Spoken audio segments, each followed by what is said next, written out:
I call to order the Gladstone City Council meeting for February 11th, 2020 at 6:30 p.m. As you can all guess, I'm not Mayor Stempel. I'm going to be filling in for this evening, so just bear with me and we'll get through this. I am reading her script, however, so though it won't necessarily apply directly to me personally, you can all envision Tammy reading it. I probably won't be able to mimic her voicings. So hello everyone, today is Extraterrestrial Culture Day, so find that alien in your life and celebrate. Seems to me there are more and more of these days, so that's from your mayor. Okay, going through the agenda for the evening, two things. One is if you have business from the audience, please fill out one of the cards and give them to City Recorder Tammy Bannock. We've got a couple cards, correct, Tammy? Yes. Okay. So if you do have something you want to comment on when we do come to business from the audience, you can just fill out a card and Tammy will call you up. Consent agenda today includes the approval of the January 14th, 2020 regular meeting minutes, approval of the December bank balances, budget report for period ending 12/31/2019, approval of December check register, legal costs on projects, department head monthly reports for January 2020, approval of Oregon Liquor Control Commission license application for the new owner of Kearns Market at 18505 Webster Road, approve the OLCC temporary sales license for nonprofit at our senior center, and then the approval of the city administrator employment contract. Our regular meeting agenda includes the acceptance of the 2018-2019 City of Gladstone fiscal audit, consider continuing financial support for the Willamette Falls Locks project to reopen the locks, discuss the trolley trail bridge design concept from the feasibility study, and discuss the city's banking services. We'll also hold our Urban Renewal Agency meeting, so we'll be adjourning out of this meeting, convening the Urban Renewal Agency meeting, and then subsequently adjourning out of that meeting, coming back to the main meeting. That will include the approval of the February 12, 2019 Urban Renewal Agency minutes, acceptance of the 2018-2019 Gladstone Urban Renewal Agency fiscal audit, and the City Council liaison appointments. Tammy, could you please call a roll? Councillor Ripley? Yes. Councillor Neese? Councillor Tracy? Here. Councillor Reisner? Councillor Todd? Here. Councillor Mercero? Here. Mayor Stempel? Okay, could you please stand for the Pledge of Allegiance? I pledge allegiance to the flag of the United States of America and to the republic for which it stands, one nation, under under God, God, indivisible, with liberty and justice for all.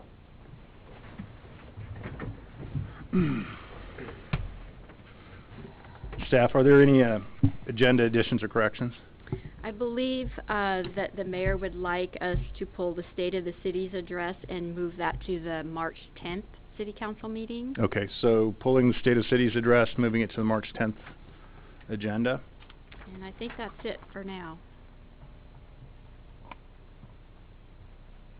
Okay. Number 17 was put on the agenda for Councillor Neil Reisner, so you guys can decide if you want to talk about that tonight or move that to March 10th as well. You want to discuss that for the moment? I think we should move it to 10th since it was brought on for Councilor Reisner. Okay.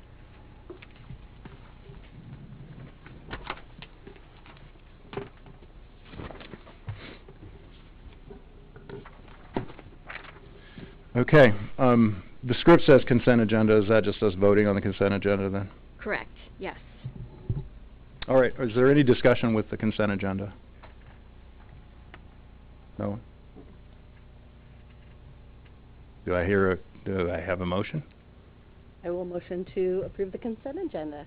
I'll second. Okay. Councilor Todd has made a motion to approve the consent agenda. Councilor Ripley has seconded. Further discussion? All right, all in favor of approving the consent agenda, say aye. Aye. Aye. Those opposed say nay. Any abstention? All right, motion carries.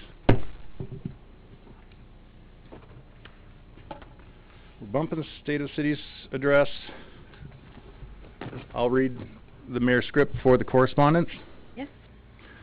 So this is coming from Mayor Stemple. I want to make sure people understand that in order for your correspondence to be considered in the current council packet, it must be received no later than the Tuesday before the meeting. Anything received after that will not be considered this month, but will be included in the next month's packet. We want to be assured of having enough time to consider all documents supplied, and receiving them last minute does not allow this. We have 2 letters received which have been included in our packet.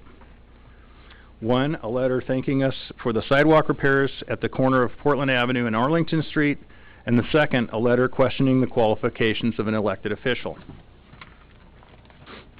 Is there any discussion regarding this correspondence? I believe she wants us to read the letters at this point. I'm going off the script here, so. Okay. Do we normally read? So I'll go ahead and read the letters. Okay. And we have public comment for Number 11. number 11. So the 2 letters received in the packet, as the mayor indicated in her script. First letter is addressed to Mayor Tammy Stemple, Randy Ripley, Linda Neese, Matt Tracy, Neil Reisner, Tracy Todd, and Thomas Mercero, council members. I am impressed with the Gladstone City Council, your city manager, and your code compliance officer. When I asked you to check the northwest corner of Portland Avenue in Arlington because it was a dangerous place to walk, you listened and quickly solved the problem. The street is now safe for all Gladstone residents and visitors. I want to say thank you for your quick response. Please forgive me for failing to get this letter to you sooner. The message is still very sincere. Sadly, sheer delight is leaving Gladstone, and I will not be traveling by bus to your city every week. Thank you again for hearing my concern, Patsy Weinken. And the copies went to the city administrator. I'm going to read the second letter, and then we have somebody who wants to make comment on this correspondence. Is that correct? Okay. I'll read the second letter, and then public can come up and comment on the correspondence. Dated January 14th, 2020, to whom it may concern, I am writing to ask how a city councilor is allowed to be on council when they do not live in the city of Gladstone. I have looked at your city charter, and it clearly states they must have lived in the city for the previous 12 months. Councilor Linda Neese has not lived in Gladstone since early June 2019, when she ended her rental agreement for a house near Meldrum Bar Park. I know her son lives in Gladstone off Exeter, and she may claim she lives there. However, I am a neighbor, and I've watched the house closely since June at all hours of the day and night, and her vehicle is rarely there. I've been told she is living with either her daughter in West Lynn or her husband in Vancouver, Washington. Over the summer, I saw her being driven around by her daughter, so I think that's where she is living. I want people that actually live in our town to represent us, and that is not the case for Councilor Neese. Please take care of this issue immediately. Thank you. Anonymous. Public comment? Mindy Garlington.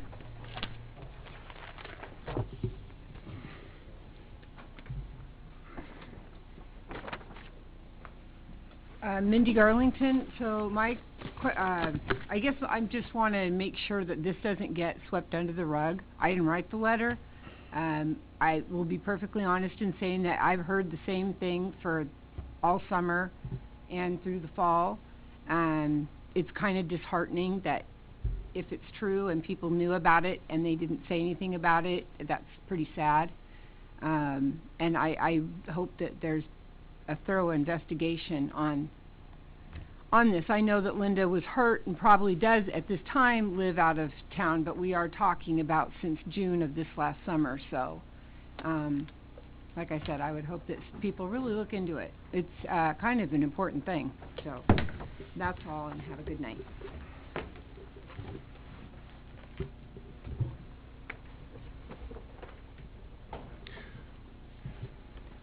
No other comment? Could you come up to the... Yeah, please do. So, I really don't have a comment regarding the content. Please state your name. Oh, Yeah, Deal. thank you. Thank you. More so just an anonymous letter being addressed in a public forum. It just seems to me like that opens itself up for others down the road that have no weight, and I guess that's just an observation of mine. So whether she lives or not here or not, I don't like I said, my concern is more is the anonymous letter. And we've had that concern brought to our attention before, so thank you very much for it. We have had discussions internally about how to deal with the correspondence, and especially in anonymous correspondence, and I think we're being fairly conservative in how we're dealing with it now. We probably will continue to have discussions. I think it's really hard for me to, I appreciate citizen Mindy Garlington's view on this, but it feels kind of like we're tattling on our neighbors. I mean, if it's not substantiated with evidence, it's really hard for us to focus on it, right? So I think we're going to continue to have the discussion. It's not forgotten. We're paying attention to this particular situation, and we're also paying attention to the correspondence issue. So I appreciate both the input from both. Okay? Thank you. Back to the mayor's script. A couple of things before we start. First, for those folks that would like to speak, please fill out the yellow cards on the black table by the door. We have general business from the audience at the end of the meeting, but also have public comment during individual agenda items, as you just witnessed. When you fill out the yellow card, please indicate when you would like to speak, and we will call you up at the appropriate time. I would like to have the cards filled out ahead of time so there isn't any confusion or delay as we move the meeting along. As a reminder, we allow 3 minutes for public comment unless there are special circumstances and the additional time has been approved by staff beforehand. Second, I would like to say a few words regarding the City Council. The most important limitation we have sitting here is that we are representing the citizens of Gladstone, not our own personal agendas and beliefs. There have been many times when a decision being made doesn't align with what we would like personally, but we've made a decision based on what is best for the city as a whole. That doesn't mean our personal beliefs have changed, just that the city's needs were more important. As we discuss and consider matters, there are laws and rules we have to use as our basis of our decisions. These start at the federal state level, then filter down to our city's comprehensive plan, city charter, codes, and ordinances. We do not have the luxury of randomly making decisions, but instead have to be consistent and take a path that is defensible. I want you to know we appreciate you taking the time to come here and participate in this process. Excuse me. In order for it to be respectful, please turn your cell phones on silent and keep your side discussions to a minimum. If you're unable to do so, I will stop the meeting until you are done. That way those that want to hear the meeting are able to do so. My goal is to keep this meeting respectful and engaging. I hope you can all help us do that. Thank you. And I'm going to turn my cell phone off right now. Okay, so regular item agenda item number 12, staff. Yes, thank you, Councilor Tracy. Marina and Company is the city's auditor, and Kathy Brucker has been our interim finance manager. And tonight they're going to go over our annual financial statements for the fiscal year ending June 30th, 2019. I also want to state that the audit committee met last December prior to the recommendation that's coming before you tonight. And I'll let Kathy go ahead and start. So everything went very well this year. We were delayed in issuing the statements due to a audit that was going on at NCCWC, and they of course are part of our statements as far as the joint venture that we have with them. We had to wait until we received their final numbers. They had a restatement going back 3 years. We had to get that incorporated into our statements and the net effect of that, and it was a positive net effect at least. And then we were able to issue. So everything has been filed on a timely basis with the State Auditor's Office. And Tanya Moffett from Marina and Company is here tonight to review the statements with you. Well, I usually say Honorable Mayor, so I'll say Honorable Pseudo-Mayor, Stephen Mayor. Yeah, Pseudo-Mayor will work. It's my pleasure to be here before you to present the June 30, 2019 audited financial statement. We had an unmodified opinion or a clean opinion. That's the highest level of a financial statement opinion that we can give on a financial statement. There is also a report in the financial statements that is required by Oregon State legislature, and so they have a report that municipal auditors put in our financial statements. It's called the Oregon Minimum Standards Report, and so the legislature has said some very specific things that they want Oregon municipal auditors to look at. So for example, ORS 279, which is our public purchasing laws, so we go through and we look to ensure that the city is doing that appropriately. We look at everything, including the publications in the paper, that everybody has an equal opportunity to come in and bid on projects that are going on within the city. So they're not just finance-related things that we look at. We look at compliance with Oregon budget law. We make sure that the budget committee is meeting appropriately, that the meetings have the ability for the public to come in and have an equal representation there. So we look at a lot of different things besides just the traditional or standard financial statement information that we look at when we're doing a municipal audit.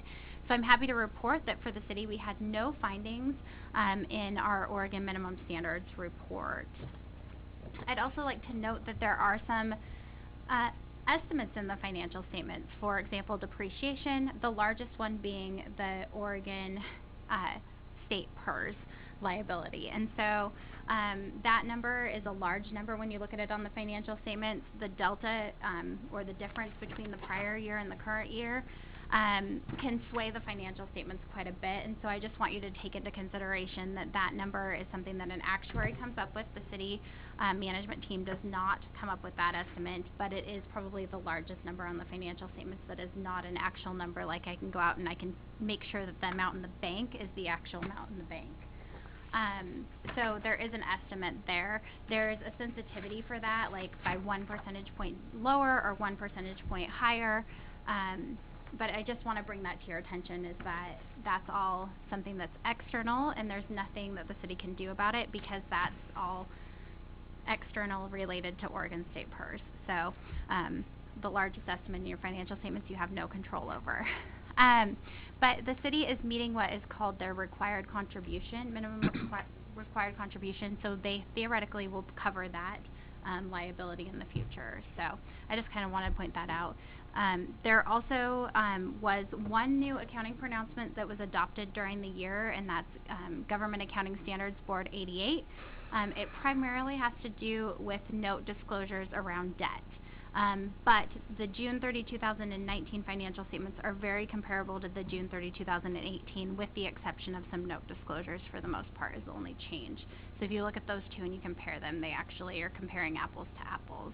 Does anybody have any questions on the financial statement, on the audit?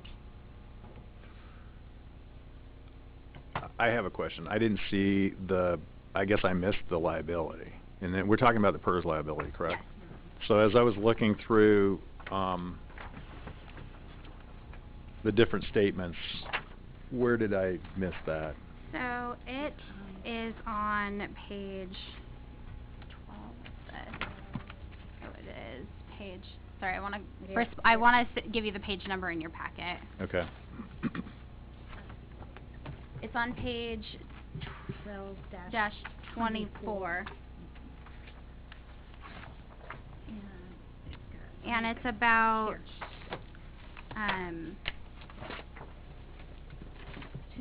two-thirds of the way down from the bottom. So you've got liabilities halfway down the page, and then there's non-current liabilities, and there's a net pension liability. And okay, so that's what it was, right? Yes. So it's $4.9 million. Okay, thanks. But I just like to point that out because that's a large number that's on the statement of net position, or essentially a balance sheet. So. Okay, and what was the rating again? You were saying that we are given a rating, approval rating. What was it? What's the approval rating again for the audit? Oh, it's an unmodified opinion. Okay. That's the highest level of opinion that we're allowed to give on the financial statement. Okay, thank you. And we didn't have any reportable findings, what we consider significant deficiencies or material weaknesses that we had to report. So. That's great news. Yes.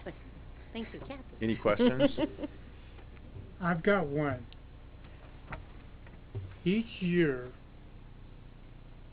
there is a report. But I believe every year we've done the audit, there's also a letter that comes to us at the end. And now the letter, I believe, is dated July 8th, 2019.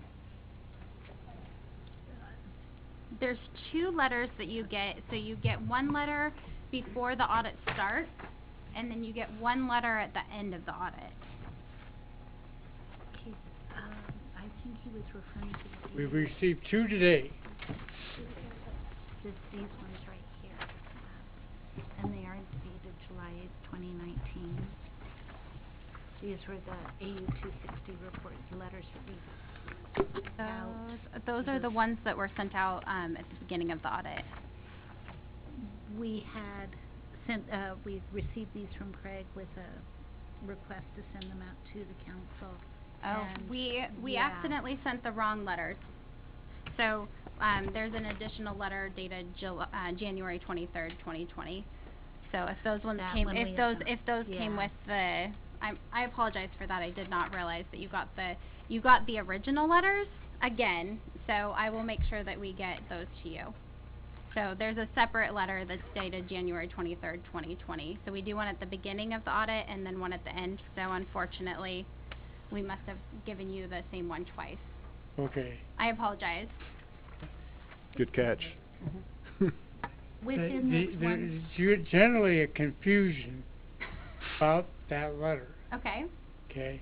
And I've always wondered why I get it right before the meeting.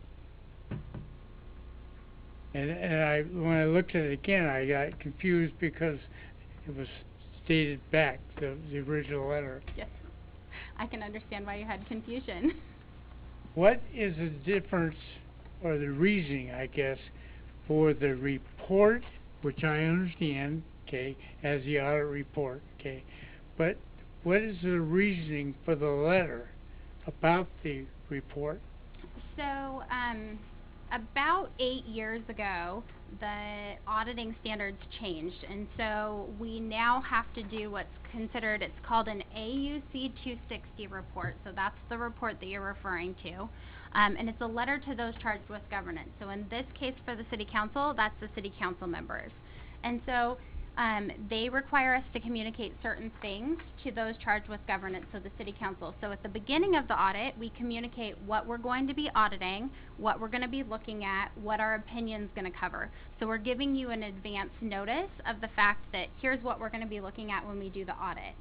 If something changes, then we'd send out a new letter saying, hey, there's been a change in the scope of work, something changed within doing the audit, so we'd let you know that at that time. So that's the original letter that you received today with the July 8th, 2019 date on it. So that's prior to the audit.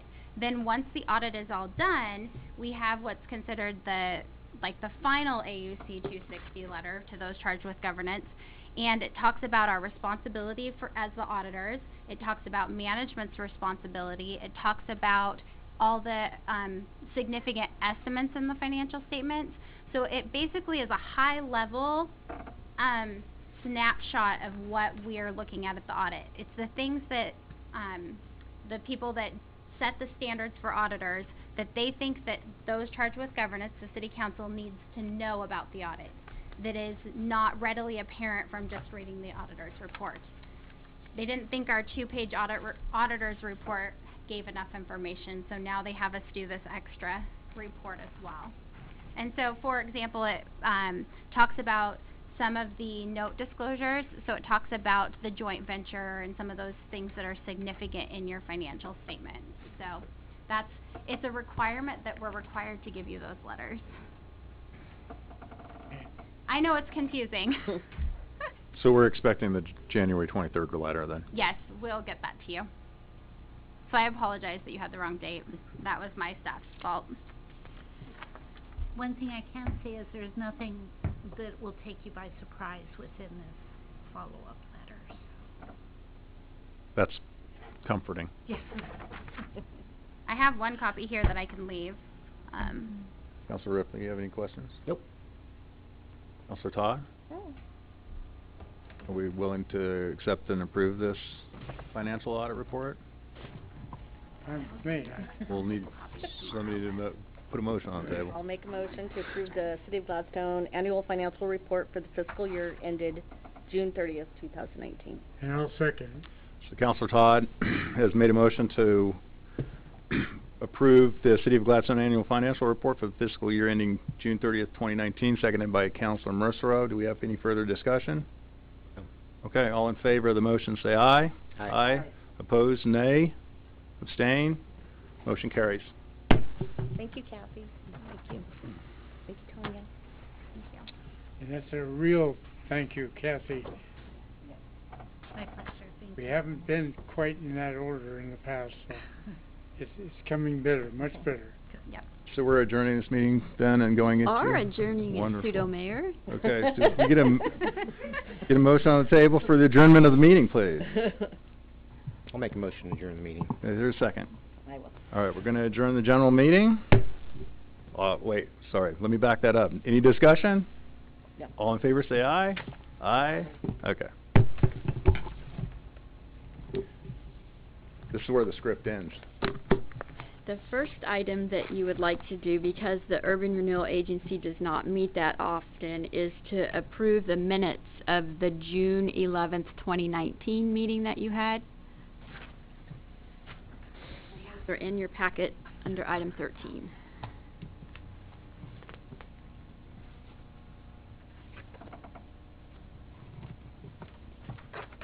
Okay, once again, we'll need a pesky motion for the approval of minutes unless we want to discuss I don't prior have to. anything. I don't have anything. Anything? Anybody have any questions or discussion for item 13 approval? You're pondering? Nope. Okay. Trying to read. Okay. Doesn't happen very fast. That's all right, Randy. I'm not going to pressure you. If we don't have anything to say, then I'll, Okay. I'll move I've to... read them too, so if you want to move for the approval, then we could do that. I'll make a motion to move for approval of the Urban Renewal Agency meeting minutes. Is there a second? I'll second. Okay, Counselor Todd is We're all gonna have to put in tonight. moved to approve the prior urban renewal meeting minutes, seconded by Counselor Mercero. Further discussion? All in favor say aye. Aye. Aye. Opposed say nay. Abstain? Okay, motion carries for approval of the meeting minutes. So your next item then is to approve the annual financial statements for the Gladstone Urban Renewal Agency for the fiscal year ending June 30th, 2019. And this is presented by the Marina Company as well, correct? That's correct.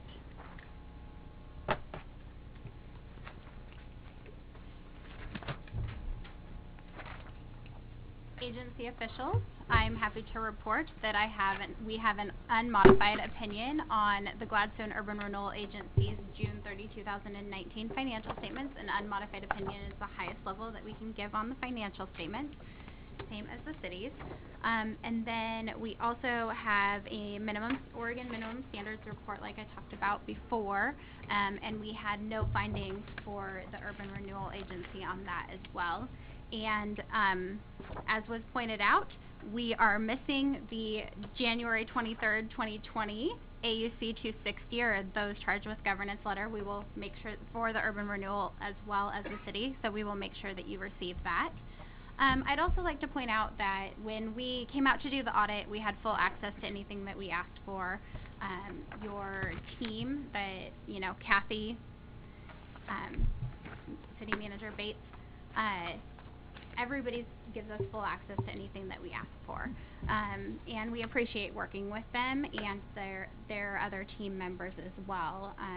It's very nice when you have everything ready, and unfortunately we weren't able to issue as early as all of us had hoped because we were waiting to get that information. So I just want to give them a hand because it takes a lot of work and it's a lot of effort to get everything ready for us to come out and do the audit. So.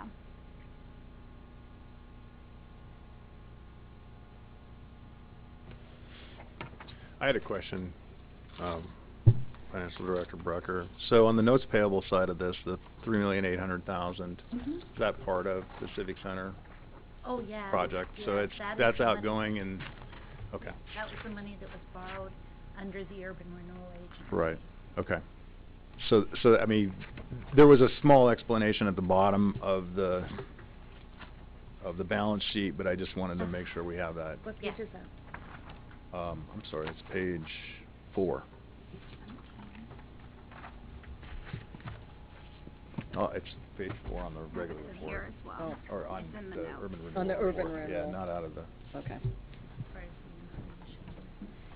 Within the notes to the financial statement, there is some more Details in information it. there, yes. I didn't get through this one as quickly as the other one. As far as, you know, the debt that has been Okay. incurred I and what is. I for thought it was but- tracked. I just wanted to make sure that Yeah. right there on the balance sheet Yep, we had that it. is it. This is Okay. Yeah, the notes start on 14-27, if you. Oh, in the packet. Sure. Yeah. Okay. Great.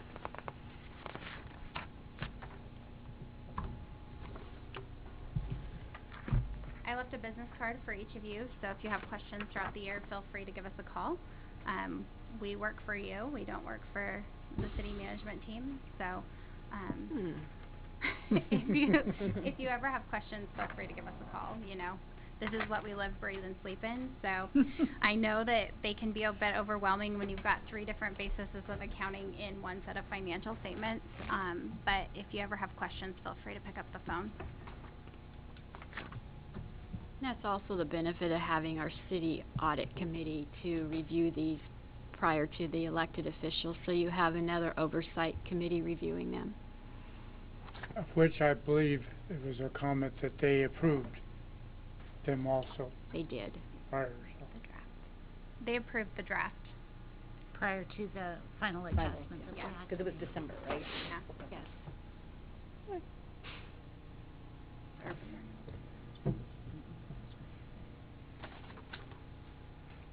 All right, is there any other discussion on this?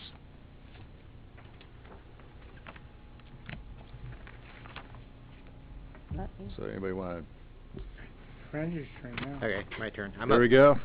I make a motion to accept the 2018-2019 Gladstone Urban Renewal Agency fiscal audit. All right, do I hear a second? I'll second. Okay. Motion on the table to approve the Gladstone Urban Renewal Agency Annual Financial Report for the fiscal year ending June 30th, 2019. Further discussion? No. All in favor say aye. Aye. Opposed, say nay. Abstain? All right, the motion carries. Approved. Thank you. Thank you. And we need one Thank more motion you. to adjourn. I'll make a motion to adjourn the Urban Renewal Agency meeting. Can I hear a second? Yeah, I'll second. Motion on the table to adjourn the Urban Renewal Agency meeting, seconded by Councilor Todd. All in favor say aye. Aye. Aye. Opposed, say nay. Abstain? All right, meeting adjourned. Bye-bye. Now I'm going back to the script.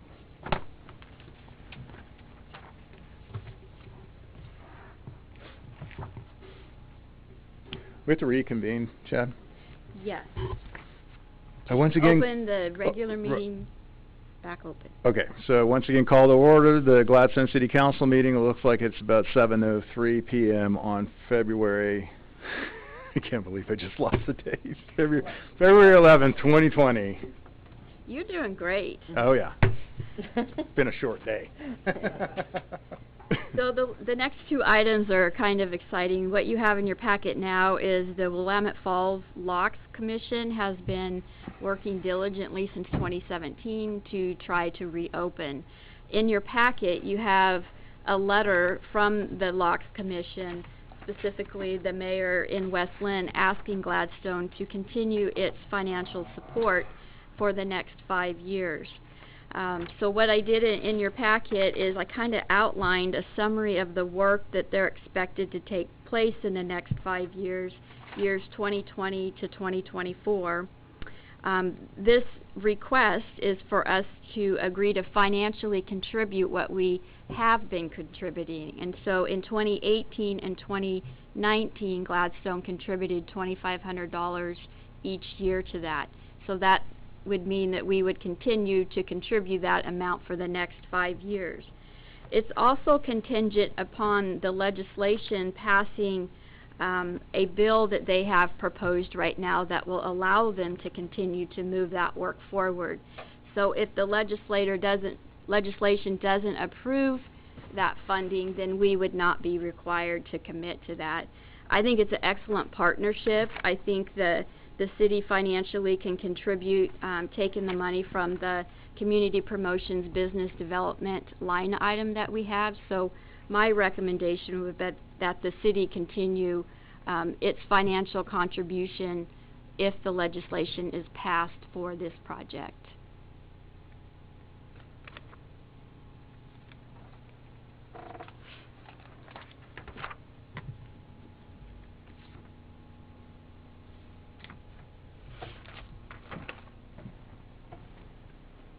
And the money from the Business Development Community Promotions Tourism line item, that's business license, or is that travel and tourism? It's both. the It's a combination, okay, yeah. okay. And it actually fits in either category. It could be a tourism-related expense or a partnership through business development, yes. Mayor, sir, Yes, I've got a Counselor. question. Last year, I believe, when we were asked for the same amount of money, I made a recommendation at that time that we ask for a seat on that committee, of which I believe it was pretty much accepted. However, my understanding is it was sent to the mayor, and the mayor never went. So we did not have a seat on the committee, evidently, because we weren't notified by the mayor or whatever. I don't know what slipped the tracks, but somehow the rest of the council wasn't involved, so.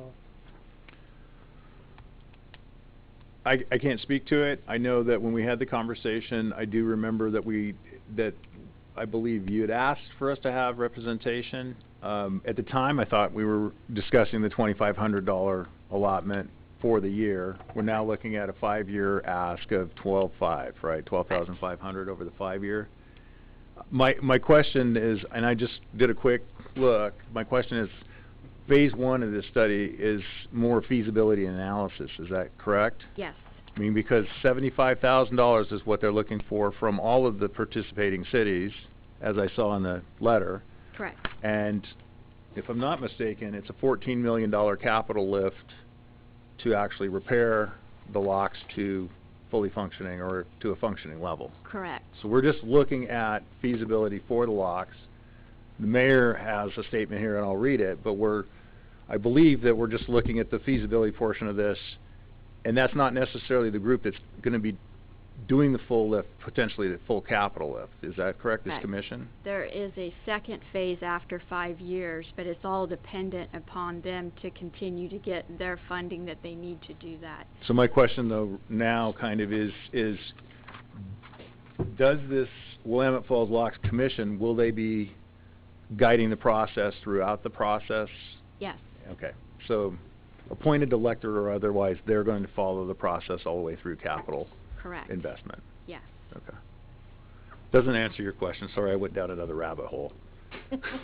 But Yeah, I mean, Gladstone does have a seat at the table. You guys can decide if somebody else wants to attend those meetings or if you want to alternate, but I did confirm with West Lynn staff that the meeting notices have been sent to the mayor, yes. Are you interested? Well, it's my opinion that this could be an important subject for Gladstone. agreed, and I think the mayor believes so too. I'll read her statement. So, Mayor Stempel's statement is, I believe the reopening of the Willamette Falls locks will benefit not only Oregon City, West Lynn, and Gladstone, but will have an incredibly positive effect on our region. This project will bring more people to our city using our park as an in-water access to the locks. So I think we're all we concur that it's valuable. Yes. I think to Councilor Mercero's point, we should be at the table, and if it's not the mayor, then someone, I guess. Sure, and I don't know if she has attended or not at those meetings, but I know that we do have a seat at the table. And, yeah, and maybe she has, and it just we haven't spoken about it. Right. So. As long as somebody's going, it's great with me. Okay, so we'll make note of that. Double check with her. Is there any other discussion or questions about this item? And I'll add to that, I will add my services if somebody's needed to do that. I'll do it. Even potentially as a substitute? Sure. Okay. So an alternative? Okay? All right. Yep. How about everybody else? Do you feel comfortable with what you're seeing and what you're reading? I am. Okay. Mhm. Well, we have an action item if somebody wants to throw out a motion. Whose turn is it?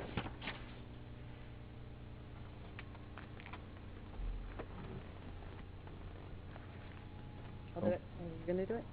I'll do it. I'll make a motion to approve the City of Gladstone contributes $2,500 annually beginning July 1st, 2020 for a maximum of 5 years, $12,500 in totality for the Willamette Falls Locks project. I'll second that. Okay, the only discussion point I'm going to have at this moment, so are we doing this on an annual basis, staff, as they progress, or does this, we investing in a 5-year run with them as they progress through the feasibility study? Yes, All in so one? each July they will send us an invoice for Okay. $2,500. Still gotta be approved by the legislature. That's correct. And Right. your Then we- letter Okay. that you're signing does say that it's contingent upon On the legislation. Yes. Is that also contingent on the lottery funding that they're looking for the capital, or is it just? I'm not sure if it's contingent on that phase or not. Okay. I think it's just the next piece to get through the feasibility, almost like you're gonna talk about with the trolley trail. That's the next level. Okay. So, yeah. All right. All right. I You made a motion? You seconded, Counselor Ripley? Tom did. Oh, Tom did? Yeah. Okay, all in favor for approving that the City of Gladstone contributes $2,500 annually beginning July 1st, 2020 for a maximum of 5 years, $12,500 in totality for the Willamette Falls project, say aye. Aye. Those who oppose say nay. Anybody abstaining? All right, the motion carries. We're part of the Willamette Falls Commission project. Thank you. If it's approved. If it's approved by the legislature. If somebody else says it's okay. Yeah. Okay, item 16, staff. Okay. So as you recall, in 2017, Gladstone received about $202,000 in Surface Transportation Program funds to do the feasibility on replacing our trolley trail bridge. So we have Joel here tonight. We have Doug here tonight from David Evans and Associates in Clackamas County. We had an open house last, the pointer part doesn't work on that TV, but we had an open house last October to present the draft concepts to the general public. They finalized the report with the Public Works Director, Jim Wynot, and I, and tonight they're going to bring back to you the 5 alternatives, and then we need to have a conversation about the next phase. The great news is that, as you know, Gladstone received $1.228 million to then move on to the next phase, which is the design and engineering piece. So what we need to get from you tonight, hopefully, is a consensus on 1 or possibly 2 of the concepts that you like. So I'll let Joel and Doug do the presentation first. Good evening. Can you hear me okay? My name is Joel Howie. I'm from Clackamas County. I'll first go through background of our feasibility study, and then I'll talk about the description of tasks in the feasibility study. Then I'll hand it over to Doug Johnson from David Evans and Associates to go through the 5 bridge alternatives that were studied. As Jackie mentioned, City of Gladstone applied for regional flexible funds and was awarded a grant in a total of $225,000. The original application was to replace the existing trolley trail bridge. Unfortunately, in 2014, kind of a high water event, the south abutment was undermined by the water, and Union Pacific personnel got cables and pulleys, and they ended up pulling the superstructure out of the water. Therefore, City of Gladstone requested Metro, who is running the Regional Flexible Funds Program, to study feasibility of a bridge replacement. Clackamas County is certified in federally funded projects, so city asked Clackamas County to assist with the management of the project, and that's how we got, through a request for proposal, we got David Evans and Associates on board as well. Let's see. So this is a little bit hard to see from your vantage point. The trolley trail bridge, let's see. I'll just stand up. Trolley trail bridge is here. This is the south side, Water Environment Services plant here. Clackamas River Trail here is Clackamas Avenue, and a multi-use path up here. 82nd Drive Bridge here, McLaughlin Avenue here. The existing trolley trail ends here about half mile north of Portland Avenue. So the trolley trail is on within Metro's regional trail plan and would be help the regional network. The bridge would also provide redundancy in bridge structures across the river. And also provide a direct connection between Gladstone and Oregon City.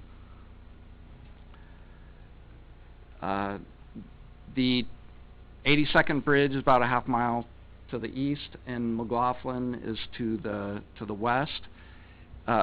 During the application, the study years from 2007 to 2011, there were over 50 pedestrian and bicycle crashes on McLaughlin Avenue, so it's important that we get bicycles and pedestrians on the trolley trail.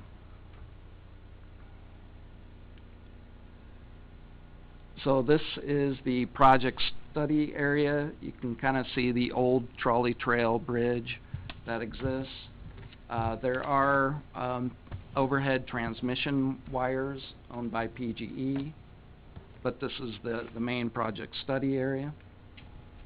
This is a view of Portland Avenue, the left slide from the north bank looking at Portland Avenue. The slide on the right is from the south bank looking at the north bank. And there is the Lake Oswego Tigard-Tualatin water pump intake station. It's really hard to see. You can see kind of the old north abutment that was in there as well. This is the south side of the river. Left slide just kind of shows that there are willows on the south side. On the kind of farther back up the bank, there's Water Environment Services within the fenced area. And then outside, the area is owned by Oregon City Development Agency.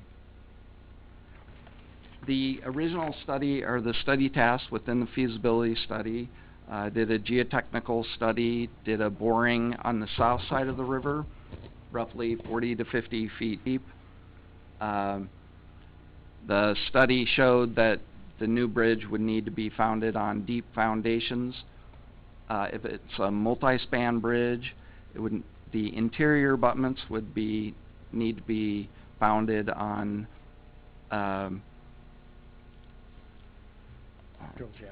drilled shafts, 6 to 8 foot diameter drilled shafts, roughly 60 to 80 feet deep. The abutments could be founded on steel H piles, roughly 60 to 80 feet deep. Also looked at river and storm hydraulics. Compared our hydraulic study to the FEMA study. Actually, the hydraulic study, because of backwater from the Willamette, is actually higher than the FEMA study. Looked at baseline reports of archaeological resources. David Evans is looking at historical resources now. Also looked at environmental resources, wetlands, biological resources, and came up with a permitting strategy. Also touched base with the U.S. Coast Guard, and the Coast Guard said that they would not have any jurisdiction. And then I'll hand it over to Doug, who will talk about multi-use path connections and bridge concepts. Thanks and good evening. So as Joel mentioned, we looked at 5 alternatives, different types of bridges. This is kind of the general plan of the proposed bridge. It extends parallel to Portland Avenue, across the river, kind of in the same alignment as the original bridge, and then it connects down to the Clackamas River Trail on the Oregon City side on the right here. And on the left, it's connected to the intersection of Portland and Clackamas Boulevard.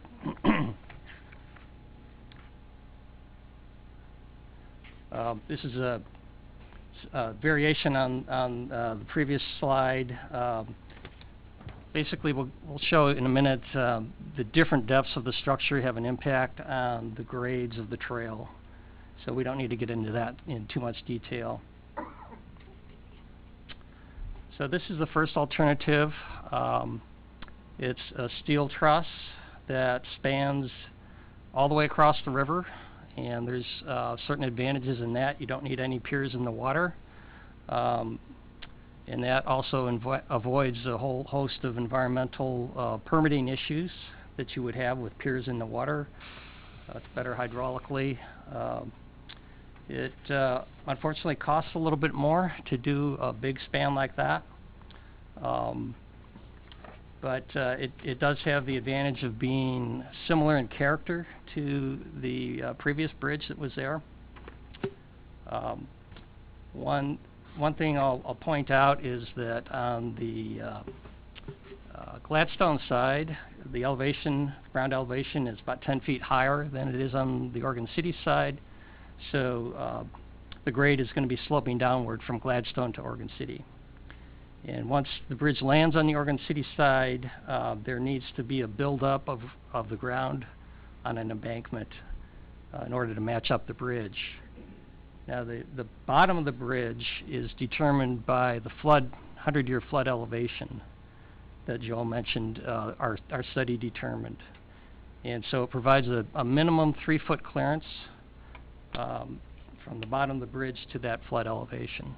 And that's going to be the same for all the alternatives that we looked at.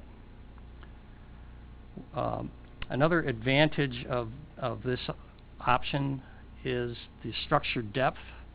From the top of the path to the bottom of the structure is relatively small. So that means that the buildup on the Oregon City side is relatively less than some of the other options that we'll look at.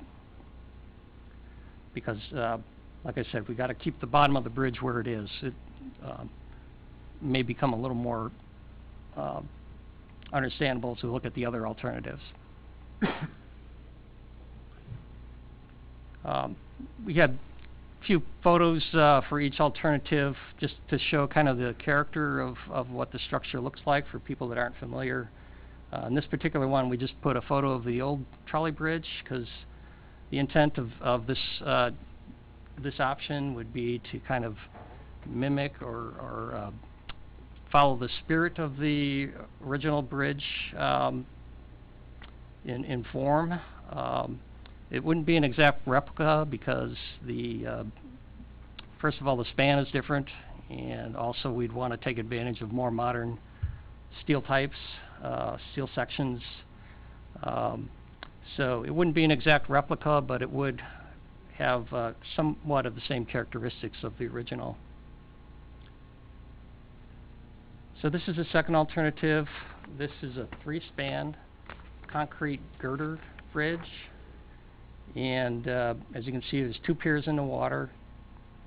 And this would probably be the cheapest option. But there's some disadvantages in terms of aesthetics. And if you compare this one closely to the other one, you'll see that top of the path on the Oregon City side is about 4 or 5 feet higher than the other option, so we have to build up higher because of the depth of the structure is greater. The distance from the top of the path to the bottom of the bridge is more, so that means the landing point is higher, and we have to build up to a higher level to meet that. And that also kind of creates some problems with the grade coming down to match into the Clackamas River Trail on the Oregon City side, so that becomes a fairly steep grade to match into it. And in fact, we would have to raise up that Clackamas River Trail a foot or two, even at that, to maintain a minimum grade or maximum grade of 5%, which is what ADA requires. Here's a photo. This is a prestressed concrete girder bridge. It's actually a roadway bridge, not a pedestrian bridge. We couldn't find an example of a pedestrian bridge with concrete girders, but gives you a general idea of the type of bridge we're talking about. Third alternative looks somewhat the same as the previous one, but in this case we're using steel girders instead of concrete girders. Steel girders are more efficient structurally, so they don't have to be quite as deep. So it's still more of a structure depth than the truss alternative that we talked about, but a little less severe than the concrete girder alternative. And this is a rendering of another steel girder pedestrian bridge that we happened to find. Gives you an idea what it might look like in this case. Fourth alternative that we looked at is a steel arch that would again span the entire river. So again, you have the advantage of no piers in the water. You have an interesting shape, more iconic perhaps in some people's eyes. This is also going to be the most costly alternative. This also has a minimal structure depth similar to the full span truss. So again, the buildup on the path is not as much of an issue on the Oregon City side. And here's an example of a steel arch up on McLaughlin Boulevard up near Portland on the Springwater Trail.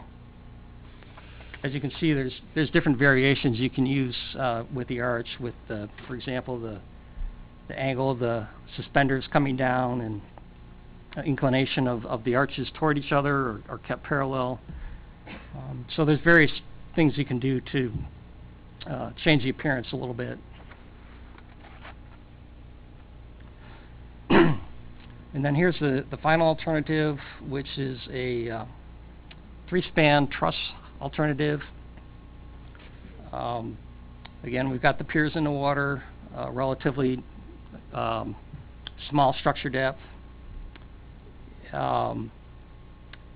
The advantage here is with the shorter spans, those are going to be less costly.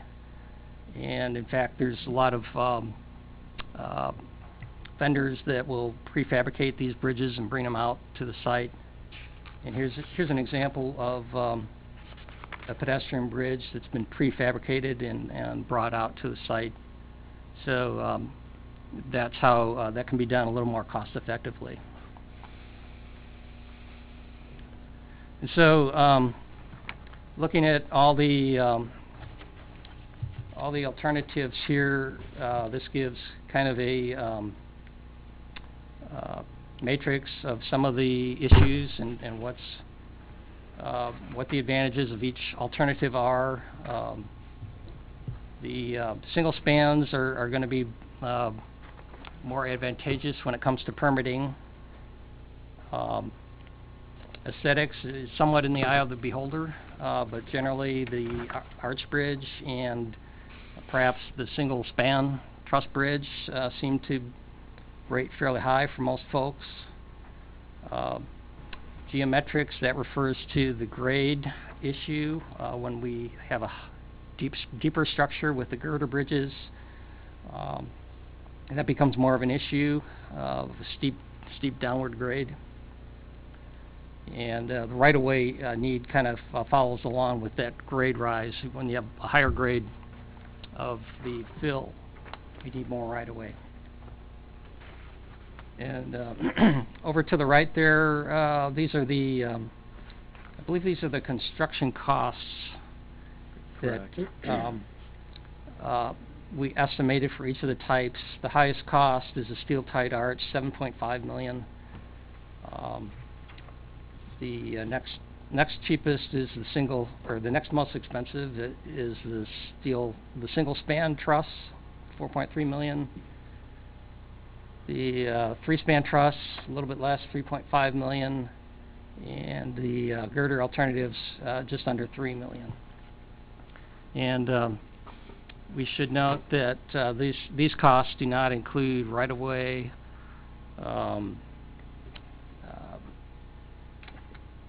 and engineering and administration. So there's additional costs that would come on top of this. This is just strictly the construction cost estimate. I do believe that the copy you have in front of you does include that, correct? On that slide that you have. Total project cost. Yeah. Yes, you have 2 columns, so we Yeah, did we- include, the second column includes all of that. I don't Yeah. know why it's not on that Yeah, this slide. is an older version of this slide here. So that is the built-in then, everything. So our total project cost, for instance, for that single-span steel truss comes in at $6.6 million. Is that describing the additional costs that you're talking about? Yeah, for right-of-way Okay. and design and administration. But I'm also hearing that certain designs are going to call for bigger improvements on elevation, et cetera, et cetera. So, right, those cost improvements will be reflected in this as well for the total project cost? Yeah, those are reflected in there. Okay. Yeah. Thank you.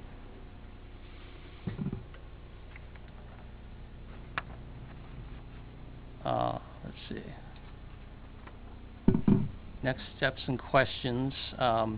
So we are, as Joel mentioned, we're continuing with one part of the study, the feasibility study, which is the historic resource investigation. And then, Joel, maybe do you want to cover the rest of that? Sure. So Jackie mentioned that you applied for a follow-up regional flexible funding for design and permitting, and was awarded, I think it was $1.228 million. Clackamas County has been helping Gladstone put in a Metro T2020 application. That's I'm going to call it a bond measure, but it's undetermined how it's going to be affected on the voters. But I think it's $7 billion or something like that. Overall, Be careful overall what it cost. But the application for the Metro T2020 would cover the construction costs and the final engineering costs, and the application that we put in is roughly $12 million. I think it's important to recognize Mr. Southgate tonight, because he was instrumental in Gladstone getting that $1.228 million for the next round, and that is grant money. That is not money that may potentially be part of the T2020 bond. So I think that's important that you know he's been a good advocate for us, and Mayor Stimple has been assisting him with the T2020 package, which is a different funding mechanism that we don't know how Metro is going to fund that yet. But in regards to the $1.228 million, our match of that is $127,000, which we have allocated out of our business development, community business line items. So we have the match portion of that. And really what we need from you tonight is just guidance on if you have a design preference. I'm pretty sure there's a couple you don't want, so maybe you start there. You might want to open it up for public comment. But I also know that when we did the open house, the comments that came back was that people really wanted to go back to the previous historic aesthetics of the bridge that we had, which kind of mirrors what we're recommending in that direction too. What kind of outreach have we been doing with our citizens to determine what they like. The outreach that we did was we did a direct mailing to the surrounding affected property owners and citywide for the open house in last October. So that is the public outreach that we have had. The city council could decide that they want to do something more extensive, or you could wait until you get through this next phase for the design and engineering. And is it the 30%? Correct. The engineering would include a design up to 30% and looking at alternatives and further looking at alternatives and size of members. Certainly we would want to try to contain that to 3 or 4 alternatives or even less if possible. The more alternatives you study, the higher the cost, of course. So that could be an option, is after, if there's ones that you just don't think we should pursue and narrow it down to 2 or 3, we could then do another check-in citywide to gather more input on that before you go to the next phase. Council?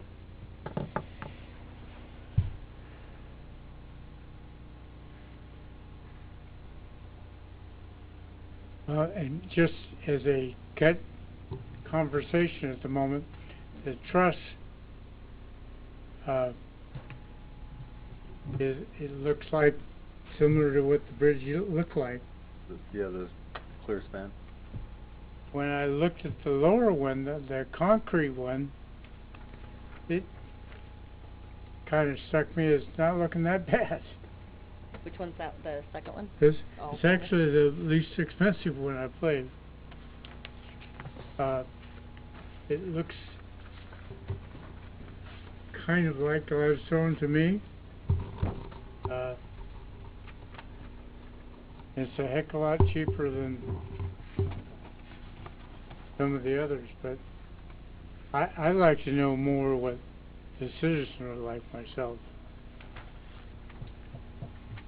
I think not having any piers in the waters, I think that should be something to really try and strive for, just because your in-water work windows are so small, and then you get your permitting for everything you have to do, just put your toes in the water. If we can avoid drilling piers in the middle of the river, avoid having stuff hang up over the next 50 years, I think it'd be a lot farther ahead on something to span the entire I agree with you on entire that. distance. That's my least favorite, would be the piers in the water. I just think that it... We had a pier in the water down there for a while. Yeah, well, and see what happened.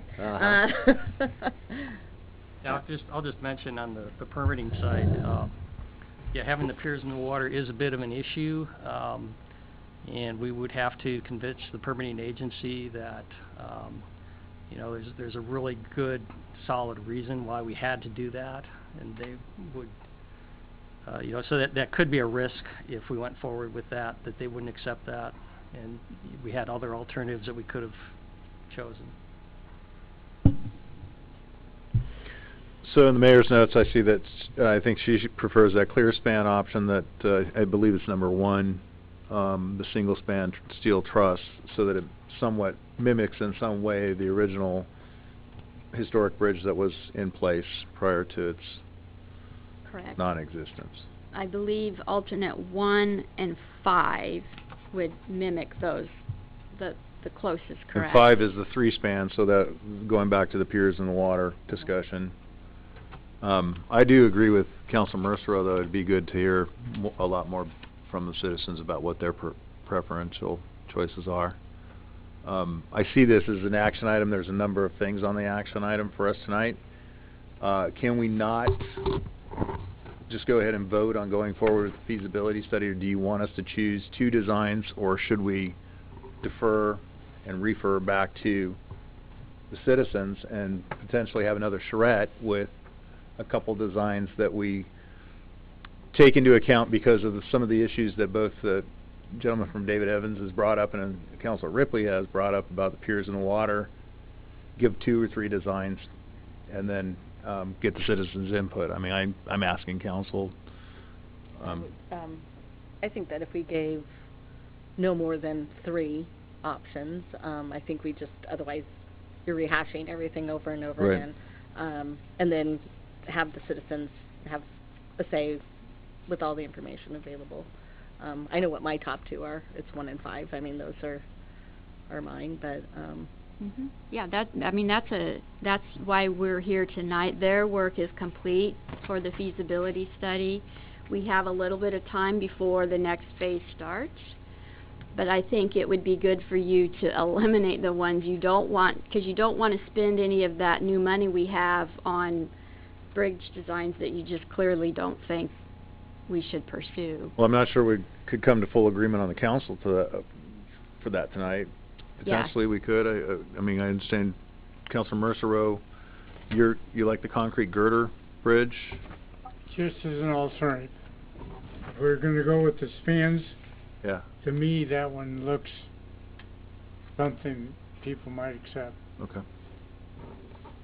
You're missing 3 members of the Yeah. council tonight, Right. so I do think it warrants a little bit more public involvement with that. So that's really all the action that we need tonight, is how would you like to progress to the next step so that we can decide how do we narrow down those designs.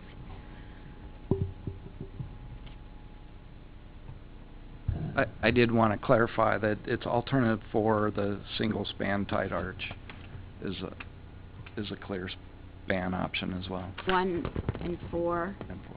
Okay. That's the arch bridge, correct? The steel arch bridge? Correct. Yeah. Yeah, you're right, it's clear too.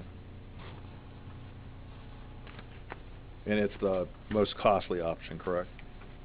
That's correct. which one? Number 4.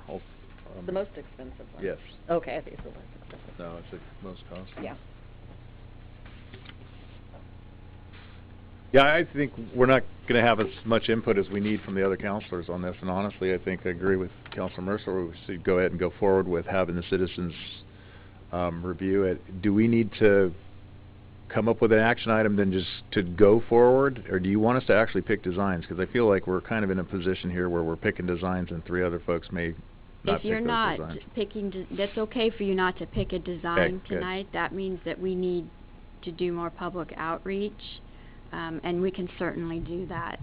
I think it's important enough that we probably want an additional meeting, though I know I attended the last meeting, it wasn't that fun. But maybe this will be more fun if we throw some designs up and actually have some folks take part in it, and choose the designs. Okay. I mean, I think that we could probably have discussions about what we don't necessarily want to see to again, Councilor Ripley's point, we don't want to see piers in the water. That eliminates 2 designs automatically. Mm-hmm. We could make that decision. It doesn't have to happen now. We could do it prior to the public involvement. Sure. So I would just say we would probably put a motion on the table to go ahead and go forward, not choosing a design this evening, with the intention of considering both consultant and Councilor Ripley's points on the piers in the water and potentially eliminating those 2 designs, and then just really coming down on landing on 3 designs. What is the in-water work period in Clackamas here? I've never I- lived in Clackamas. I know in Courtsville, it's June 1st to October 15th. It's not a very big window to get in there and mess around with the fish. Yeah, For here, it's July 15th to August 31. It's a Okay. very, very short window. that is short.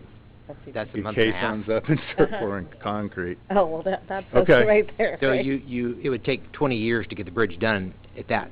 The contractor would have to be very efficient. They would have to build a large work bridge, Yeah. which might be done one in-water work season and then come back the other, or they might be able to build the work bridge fast enough and do the drilled shafts and then start working on the columns afterwards and then remove the work bridge after the following in-water work season.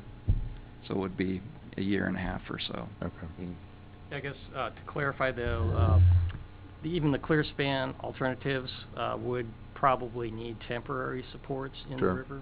So there would always be some in-water work, no matter which option you choose. But maybe not as extensive Would if not you're be looking as at, right, expensive, for sure. right. Yeah. All right, so that would be a consideration. I think we could put a motion on the table to do that, move it forward with the 3 design standards plus the additional 2 alternatives if needed, and then bring it back to the public and have a conversation. Yeah, I think that would be great. What's the timeline on that? You said that we have some time before the... Yeah, Joel, do you know when the next round is being released? I believe the funding would be available next October. So we do have time the next few months to do this. You know, the report is 619 pages, but for us, the pictures are what we really need to show the people with the costs associated. So, yeah, we can do that. I think we should. And we've asked for 12, is that correct? Is that what we wrote? Yeah, correct. Roughly, close to, okay. So if somebody wants to make a motion.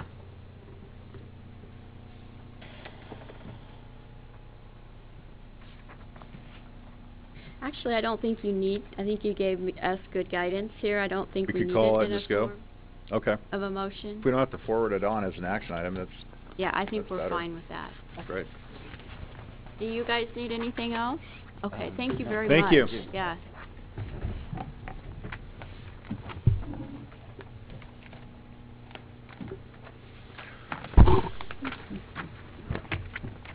Okay, I think we're bumping item 17 to the March 10th meeting. It was called by Council Reisner. It's regarding the banking services, correct? Yes. We wanted to have a thorough discussion, and since Council Reisner is not here tonight, Correct. I think it's only fair to move it to the next meeting. All right, business carried forward.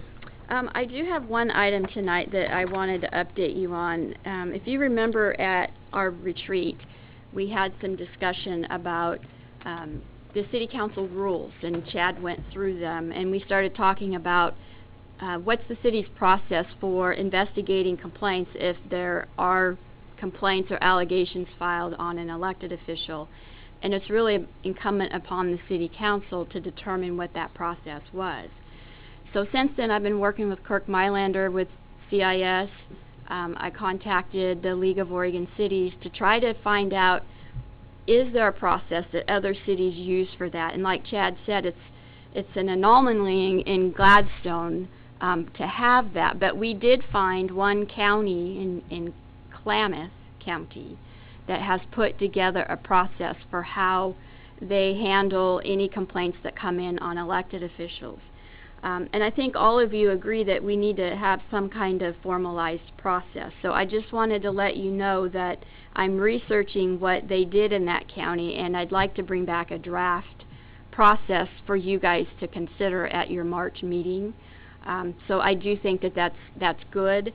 Also, another outcome from your retreat is Chad had reported that we do need to accept anonymous correspondence, but you don't have to investigate it. The state does not investigate anonymous complaints either. So I think we just wanted to let you know that we're trying to do some more background work to bring some kind of process to the council to formalize. So, I'm sorry.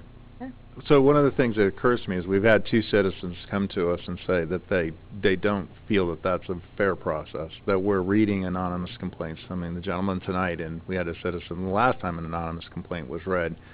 Okay, so is there a way for us to sit down and talk about this too, and come up with a process or or a requirement or something, so that we're not reading the complaint, reading the letter, and then having folks, and rightfully so, making their comments about it. I think we need to come up with something and have a process and protocol for it. I mean, that's my opinion. Mm-hmm. So this is something we can I look think that forward that's to working collectively on. what we want to have in a open meeting to talk about. This is kind of what we're proposing, and then yes, you should address the anonymous complaints. And just to be clear, you have no legal obligation to read aloud any correspondence that you receive. That's a policy choice that the council can make one way or the other. We have to make a set policy choice to stick to the process, do we not? It's better to, I mean, you shouldn't treat things differently because that creates different kinds of issues. That's why the letter was read this evening. Yeah, but, once you set a policy, if you say, we're going to take correspondence, we're going to put it in our agenda packet, and then people who want to read it can read it, and people who don't, You can choose to do that, or you can choose to do what you did tonight and read all correspondence out loud. Yeah, part of the problem I have is we're in a public forum, and if you're reading an anonymous correspondence from somebody and it becomes, there's a lot, you know, you're saying something, if it's defamation or what have you, I mean, there's no reason for that to be taking place in this forum. So I'm looking forward to us having this conversation and figuring out how we're going to have a process, because this is not the way that I would want to conduct business. So I can tell you, you're the only city I've ever worked with that reads correspondence out loud. appreciate it. Thank you, and we'll look into it. And we don't always read.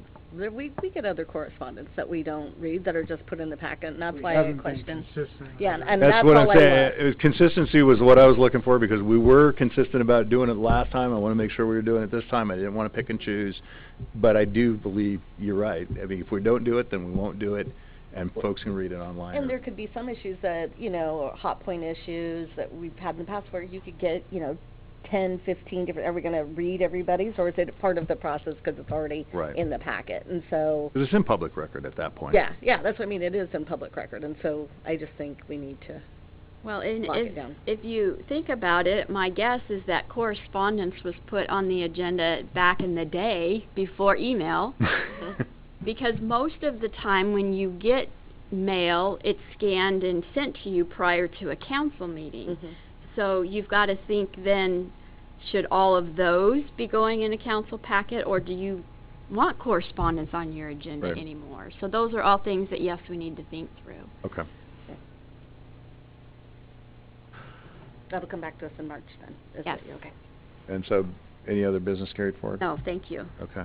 Business from the audience. Tammy? We have one, Nancy Eichstead.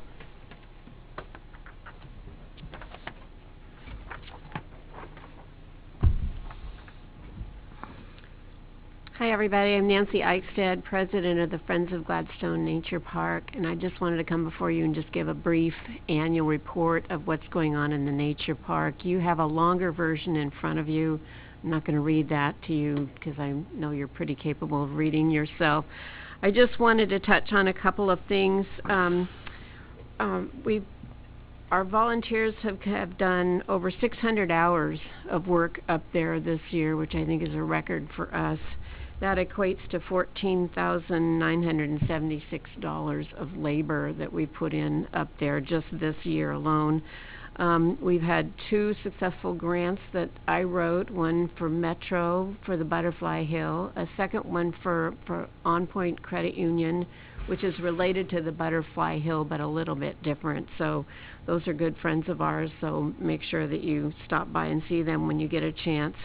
The Metro Butterfly Hill project is proceeding. We have all 3 of our schools are involved in that.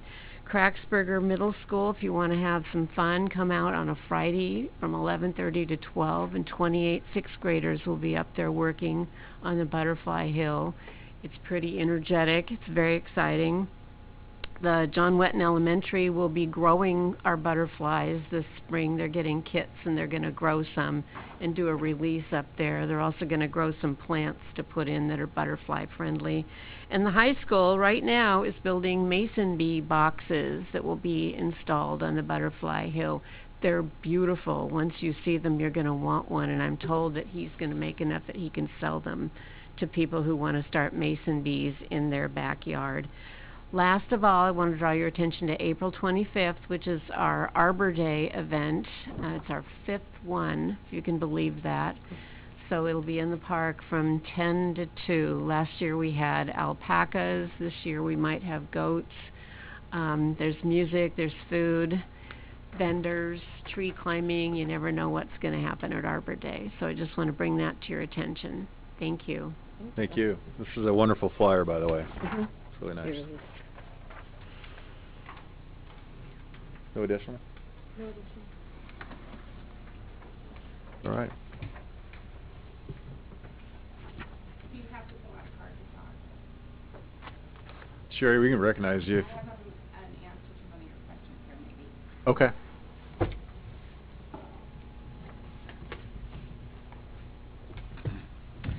When you're talking about elected officials and somebody has a complaint or a challenge, it's called an election law violation, and the state elections division investigates those. We get them in our office, but they go to the state. They do all the investigation.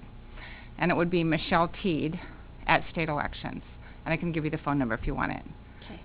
And with addresses, it sometimes falls to the county clerk, and there's like an investigation. In statute, it tells you what you have to prove that you live at a certain address, driver's license, where you file your income tax. And if somebody has just moved, none of that might have changed yet. But if you go to state elections, they could help you. Okay, thank you.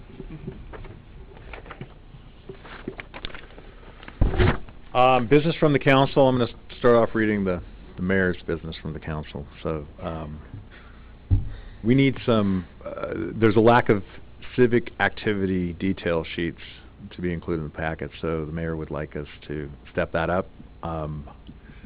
One of the reasons I asked for them was so that we were kind of tracking each other as far as going to these meetings and who's going to what meetings, so what have you. I did not turn in my activity sheet this month. That's all right. We'll get past that. But she's asking that we do it again and continue to put those forward, and I kind of agree. I brought it up, so I should be doing it as well. She wants to state that this is our accountability to citizens who elected us, as well as place folks can find out who might be working on what issue and that interests them. We should provide the document, and I agree with her. I'm remiss of this month. Councilor Mercereau, anything for you? I'm going to make one comment about that, just as a consideration. I've got it on my calendar that I need to do an activity report on the first Monday of the month. And I'm wondering if it might be easier for some if we did it the week before that, and within your plan that you put out there, Sure. You're planning on attending whatever.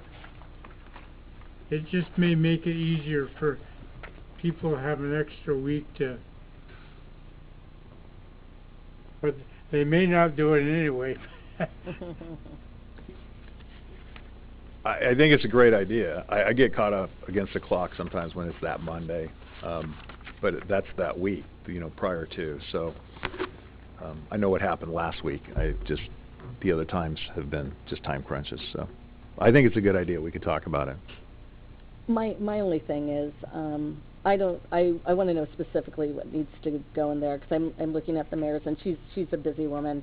She has food pantry stocking.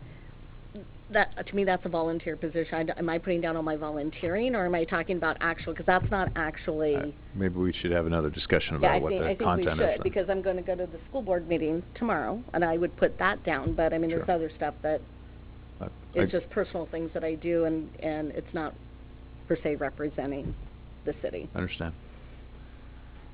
Councilor Ripley, do you have any comments on this? I agree with that. Okay. But that's actually probably one of the reasons why I don't think I turned one in for the last 6-7 months, is because it's a joke. When you look at the amount of stuff going on, you look at if somebody's going to put something down for every single day, and they work a full-time job, and they have a family, there's something really off there on how you come up with that time. I wasn't looking for editorial comment, but I appreciate where But I do. But the point of having on what you're going to put on there is, I think, is important. Again, intent, and the mayor does outline this in her comments too. The intent was so that as we participate in community events or community meetings where we're meeting with some of our jurisdictional partners, Clackamas County, the cities, the Water Commission, what have you, we're just keeping each other informed that we're already in that space and we're having those conversations, we're participating. And what was happening at certain times was we weren't really tracking. I wasn't able to figure out what meetings I was going to and the mayor was going to, or somebody else. And there were times where we could cover each other. Right. Mm-hmm. And I think that was the initial intent, and then maybe we've diverted off that intent. It looks like a boasting page to me. Okay. Look what all I've done. I think that annoys me. But I understand what but the I intent think is. guidelines to it. I think. Yeah, I think if we just have some guidelines, then I can do it. Maybe even actually have a template. Okay. Would be nice, because I sort of feel like I'm recreating the wheel a lot of the time, and city recorder is lovely, and she always gives me reminders, but man, got a lot going on. You're and not so- busy. You're yeah. not doing No, anything. I'm not doing Okay. anything. How about other business from the council? Councilor Mercero? To the council, as a liaison for the police department and the fire department, I am recommending that council give me input if they have any concerns or questions or whatever. I'm invited to both the command meeting for the police department as well as the fire department. Chief Rick from the fire department and I had a conversation, and he has again invited me to that. So I would like to get more input to them if there is a question from the council about anything, whether it's just a question of how they do things or whatever. And I will do my darndest to Okay. work with them. So when are you meeting with them? Out of this month? It's generally every month Okay. on the, Chief, help me, the third? For the police department, it's the third, typically the third or fourth Tuesday now. Okay. So we could get questions or what have you to you. Is that what you're soliciting? Sure. Okay. Any question you got, don't worry about when the meeting is necessarily. Okay. I'll just put it on my agenda and I'll stick it in when it's appropriate. Okay. Any more? Nothing else. All right, thank you. Councilor Todd? I don't have anything. Councilor Ripley? Not a thing. Okay. Anymore. Okay. Today, one of the things I was going to speak on is today I attended the Clackamas County Homeless Services meeting. They're prepping for Metro. Apparently is going to go thumbs up, thumbs down, I think, on a vote on Thursday about putting forward a homeless services tax that has a funding mechanism, I believe, is a 1% income tax on $125,000 single earners and couples who earn $250,000. It was interesting because there were a lot of folks in the room. It took place in Milwaukee, but one of the things that struck me is that we actually had a city. They had a post-up or a post-it note for our city, and you were supposed to write in a number of different things about the city. Nobody that was there but me, and I didn't have time to participate in this particular exercise. But it seems to me that there's a lot of pressure on the homeless issue, and one of the things that was brought up, and it was fairly interesting, was the King's Church issue on Thiessen Road. In fact, the gentleman got kind of, was fairly emotional about it. And speaking about the King's Church issue and the homeless services shelters and the emergency shelters, and we do have a House bill that's being sponsored by the Speaker. So this is something that I think this community is going to have to focus on along with their partners. If the homeless services tax passes, we will be a recipient, I believe, of some of the funds through Clackamas County, though the funding mechanisms are not in place yet. But I'm not totally sure what these services are going to buy. It's all wraparound services, which is a term that I hear a lot now. But just FYI, it's going to be voted on by the Metro Council. Potentially will go to the ballot, I believe, in May. Okay. And it's something that we all probably should pay some attention to. And going this afternoon, I was struck by how many people. It was standing room only, seats filled up, and folks were there. Dan Fowler, Nancy Ides, of course, it's their coalition was there, and they were presenting this, and then the folks from Here Together. And I would just encourage folks to look at these different coalition services, or homeless services coalitions. Here Together is one, and they're actually would be, I believe, a recipient of some of the wraparound services money. So, just a comment. It's a hot topic, and people are scrambling to find dollars. That's all I have. So, I got one. Yes, sir. I forgot one. The police department is also gonna be working on their strategic plan for how the police department is gonna do its duties. And this is a new endeavor for the police department, I believe. And I would also like ideas from the council, from if there's things you're not sure how are done or whatever that may fit into the strategic plan. I'll be at the table, listening to the ideas and suggest to them whatever you may recommend, so. All right, thank you for that. When's that strategic plan begin? Really close. Okay. Thursday. Thursday at 10 a.m. Really Oh, so you need quick. something by tomorrow. No, it's just Can beginning. you get home tonight, Matt? Okay, will do. It's just beginning, so. After he does his report. Okay. His monthly Been working report. on it more than a week, I can guarantee you that. All right, thank you. So we'll keep that in mind. Mhm. Would anybody like to make a motion to adjourn? I'll make a motion to adjourn. All right, it's all you. I'll make a motion to adjourn. Can we second that motion? Second. All right, motion on the table to adjourn the meeting, seconded by Councilor Mercero, first motion by Councilor Todd. All in favor say aye. Aye. Aye. Opposed say nay. Abstain. All right, we're adjourned. Thank you.